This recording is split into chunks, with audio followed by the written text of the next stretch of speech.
Les vraies voix Sud Radio. Le mot du jour, Philippe David.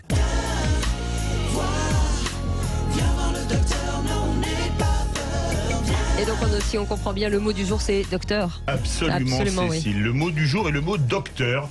Puisque les docteurs sont aujourd'hui en grève. Pour le Larousse, un docteur est une personne qui a obtenu le doctorat conféré par une université et habilité à exercer la médecine, la chirurgie dentaire, la pharmacie et l'art vétérinaire. Docteur vient du latin doctor, de docere, enseigner. Les docteurs en médecine et en biologie, parmi d'autres, ont donc déposé le stéthoscope ou l'éprouvette pour protester contre la faible rémunération de la visite, les conditions de travail et les burn-out qui frappent nombre d'entre eux. On peut les comprendre, car après avoir réussi un concours de médecine qui laisse la majorité des candidats sur le carreau, après avoir travaillé jour, nuit, week-end et jours fériés à l'hôpital en gagnant des clous, ils finissent en burn-out vu le nombre de leurs camarades de fac qui ont été éliminés au nom de l'aberrant numerus clausus. Il est vrai que gagner 25 € pour une consultation à durée indéterminée dans laquelle la vie du patient peut être en jeu est révoltant, quand les mêmes médecins, pour une fuite d'eau, voient un plombier leur demander 150 € pour un joint à 30 centimes et 5 minutes de main d'œuvre. On comprend mieux le blues des blouses blanches, de celles et ceux qui ont travaillé comme des fous pour parfois mourir contaminés par leurs patients et qui n'ont en récompense aucune reconnaissance à leur endroit. Alors total soutien aux docteurs, merci à eux qui sauvent des vies chaque jour qui passe et dont le métier se déclasse. Ce serait bien qu'eux aussi aient une vraie sécurité sociale. Bravo, bravo. Ça, c'est vrai. Bravo. C'est vrai, et non seulement ils nous soignent, mais en plus ils nous écoutent. Ce sont des psys. Je signe. Non, c'est un métier extraordinaire. C'est tout de même, je crois, le seul métier où on peut voir immédiatement qu'on fait du bien à quelqu'un.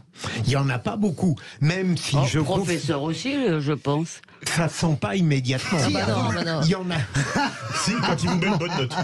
Non, mais vous n'êtes jamais sorti d'un cours ébloui d'avoir fait quelque chose. Oui. Mais c'est pas le même effet. Pas la même chose, mais ça répare pas les mots de l'âme. Je vous suis. Moi, mon père était médecin généraliste. Et, je veux dire, effectivement, il y a quelque chose de tout à fait infamant dans la façon dont ils sont rémunérés, par exemple, par rapport à d'autres services, d'autres professions. Ça n'a rien contre les plombiers, ce que j'ai dit, soit dit en passant. Mais les plombiers, les réparateurs de télé, tout ce que vous voulez, c'est-à-dire oui, mais il faut aussi, on peut pas exonérer, il y a eu des tas d'erreurs politiques faites, on peut pas exonérer les citoyens, les Français, si vous voulez, qui considèrent finalement, il y a un effet pervers de notre beau système de sécurité sociale et encore plus du tiers payant, c'est-à-dire du fait qu'on ne paye pas, il vaudrait mieux payer, être remboursé à la fin.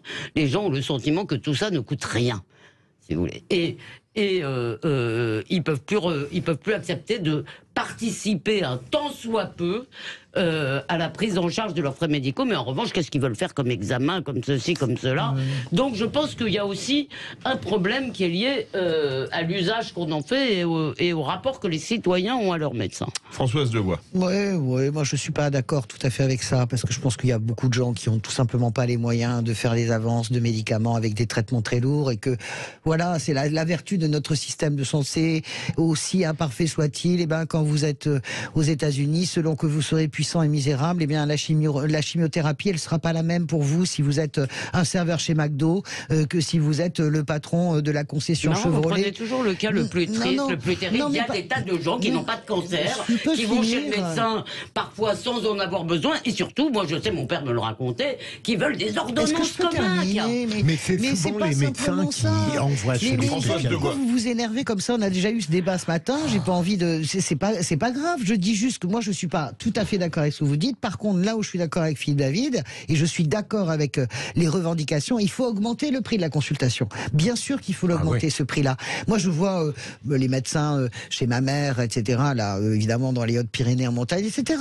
Voilà, il reste un médecin ou deux pour Noël, petit village dans les vallées. Hein, chez Noël, ma mère. Non, pas avec. Chez ma maman à moi. Et voilà, vous avez des médecins qui s'épuisent et qui partent pas à la retraite parce qu'ils peuvent pas, parce que c'est aussi leur passion, mais parce qu'ils ne peuvent tout simplement pas partir, parce qu'à un moment donné, s'ils partent, et vous avez des pancartes, je sais pas si vous avez vu ça, chez moi, dans les Hautes-Pyrénées, peut-être tu as vu ça dans la vallée d'Arras, vous avez des pancartes, recherche médecin, toutes conditions favorables pour s'installer, etc. Voilà, donc de tout cœur avec eux.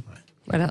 Et ben vous restez avec nous. On continue. Petit mot doux pour les médecins qu'on embrasse, pour ceux qui nous écoutent, bien entendu. Même les de mauvais talent. médecins.